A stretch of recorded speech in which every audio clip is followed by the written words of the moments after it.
जिस तरह से वो लोग गुर्बत में गरीबी में रह रहे हैं, उतनी गरीबी में शायद पूरे इंडिया में कोई परिवार ना रह रहा हो। आप उनके घर जाकर देखेंगे तो 5,000 से ज़्यादा उनके हाउस होल्ड का सामान नहीं होगा, 5-10 हज़ार में निपट जाएगा।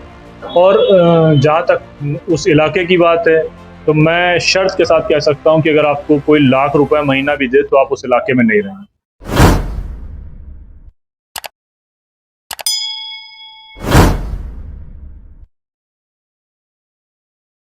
असम के धौलपुर की घटना पर जिस फैक्ट फाइंडिंग रिपोर्ट का इंतजार था, वो फैक्ट फाइंडिंग रिपोर्ट सामने आ गई है।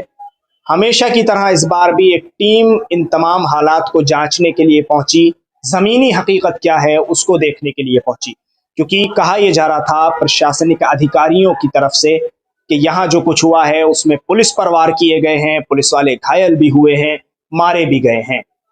अब फैक्ट फाइंडिंग रिपोर्ट क्या कहती है ये जानने के लिए हमारे साथ इस वक्त मौजूद हैं नदीम खान, जो कि फैक्ट फाइंडिंग टीम का हिस्सा भी थे, वहां जाकर असम में तमाम हालात देख कर भी आए हैं। सबसे पहले आपसे जानना चाह रहा हूं कि जो हालात आपने देखे हैं, क्या हालात हैं, कौन कौन सी मुश्किलात हैं जिनसे इस वक्त वहां के लोग, असम के लोग दो चार हो रहे हैं, परिवारों का क्या हाल है, क्योंकि आप बहुत करीब से वहां देख कर आए। देखिए साहिल, मैं आसाम के बारे में ये कह सकता हूँ कि आसाम के हालात में कोई ऐसी परेशानियां नहीं हैं जो उनके साथ ना हो। जिस तरह से वो लोग गुर्बत में गरीबी में रह रहे हैं, उतनी गरीबी में शायद पूरे इंडिया में कोई परिवार ना रह रहा हो। आप उनके घर जाकर देखेंगे तो 5,000 से ज़्यादा उनके हाउस होल्ड का सामान नहीं होगा, 5-10 हज़ार में निपट जाएगा। और जहाँ तक उस इलाके की बात है, तो मैं शर्त के साथ कह सकता हूँ कि अगर आपको कोई लाख रुपए महीना भी दे तो आप उस इलाके में नहीं रहेंगे।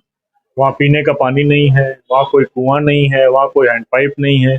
एक छोटी सी नदी निकलती है, लोग उसी से खाना खा रहे हैं, उसी से खाना बना रहे हैं, उसी से कपड़े धो रहे हैं और वही पानी पी रहे हैं। और वहाँ का के पानी में आयरन इतना ज़्यादा है जिससे लोग बीमार हैं, वो कुपोषण का शिकार हैं। उस इलाके में, जिसको ओपन जेल कहना चाहिए, कि दो नदियों के बीच का एक इलाका है, उसमें वो खुले आसमान के नीचे टीन के शेड डालकर रह रहे हैं।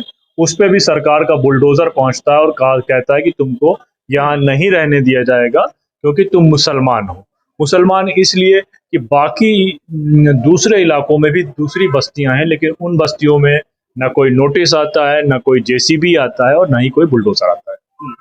अच्छा, नदीम भाई, आपने एक बात कही कि सरकार कहती है कि तुम लोग मुसलमान हो, लेकिन एक चीज ये भी सामने आ रही है, कहा जा रहा है तुम यहाँ के नहीं हो, तुम बाहर के हो। नहीं, ये गलत बात है। ये बात तो सरकार ने भी मानी है। आपने सलमान की बात सुनी होगी, वो उस डेलीगेशन का हिस्सा थे जो चीफ मिनिस्टर से मिले थे। चीफ मिनिस्टर ने भी बात कही।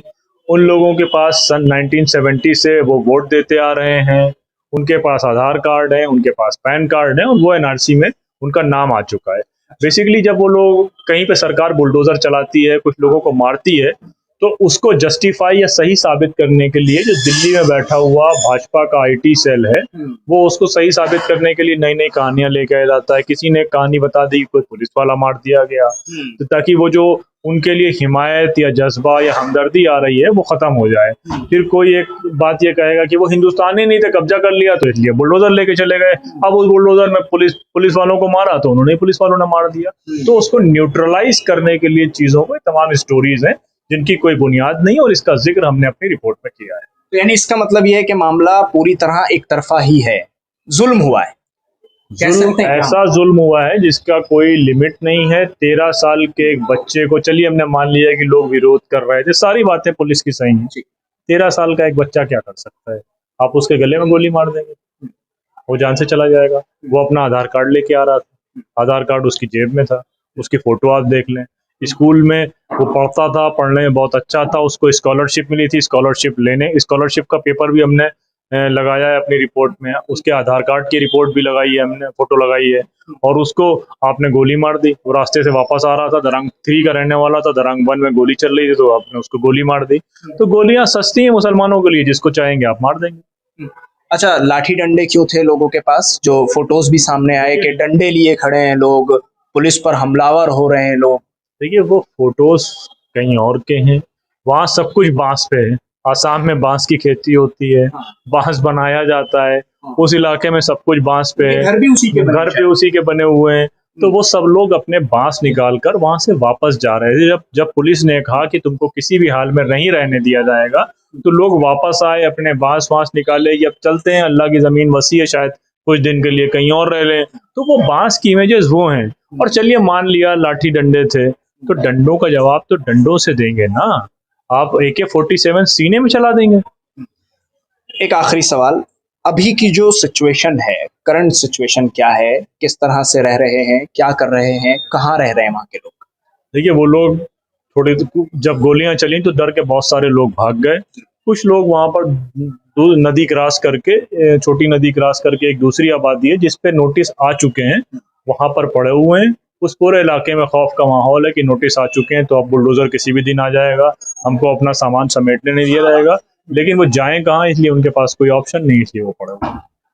बहुत शुक्रिया नदीम खान, पूरे मुद्दे पर INN चैनल से बातचीत करने के लिए। हमारे साथ इस वक्त नदीम खान मौजूद थे, जो इस फैक्ट फाइंडिंग टीम का हिस्सा थे, जो असम गई, असम के धौलपुर जाकर जो मौजूदा सूरत हाल है मुसलमानों की, जिन पर लगातार गोलियां मारी गई, लाठियां भाजी गई, अंधाधुंध फायरिंग की गई, जिसमें लोगों की मौत भी हुई, और कुछ तस्वीरें तो ऐसी हैं जो वाकई दिल दहला देने वाली हैं। अब नदीम खान का कहना है कि वहां से जो लोग भागे थे इस फायरिंग से बचकर, अपनी जान बचाकर, वो अब अलग अलग मुख्तलिफ इलाकों में अपनी ज़िंदगी गुजार रहे हैं।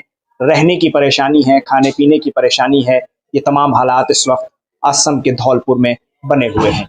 दिल्ली से INN चैनल के लिए साहिल नकवी।